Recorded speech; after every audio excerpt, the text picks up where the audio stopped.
A sudden ceasefire, a 2-week pause, and a deal that could reshape the Middle East. But is this real peace or just a strategic pause?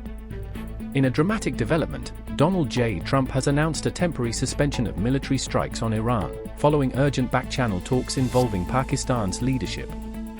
According to Trump, the breakthrough came after conversations with Shehbaz Sharif and Asim Munir, suggesting Pakistan played a key role as a mediator pushing both sides toward de-escalation. Here's what's on the table. The United States will pause bombing and military operations for 2 weeks, while Iran is expected to ensure the complete, immediate, and safe reopening of the Strait of Hormuz, with both sides moving toward a broader peace agreement.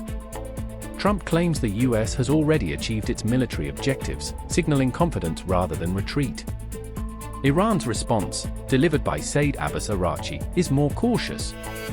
Tehran says that if attacks stop, Iran will halt its defensive operations. It also states that safe passage through the Strait of Hormuz will be allowed only under coordination and technical conditions, and strictly for a limited 2-week period.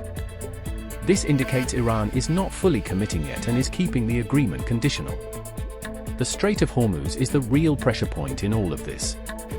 Nearly 20% of the world's oil supply passes through this narrow route, meaning any disruption can send shockwaves across global energy markets and economies.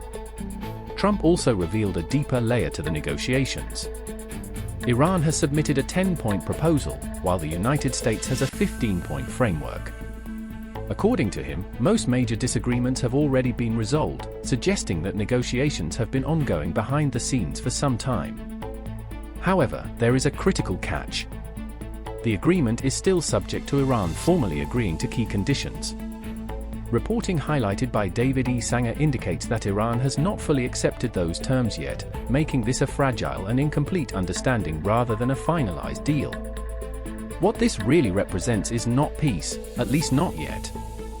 It is a strategic pause where the United States consolidates its military gains, Iran avoids immediate escalation, and both sides test whether a long-term agreement is actually possible, while Pakistan quietly emerges as a significant diplomatic power broker. The next 2 weeks will be decisive. This could either evolve into a historic agreement or collapse into another cycle of conflict, because in the Middle East, a ceasefire is often just the calm before the next storm.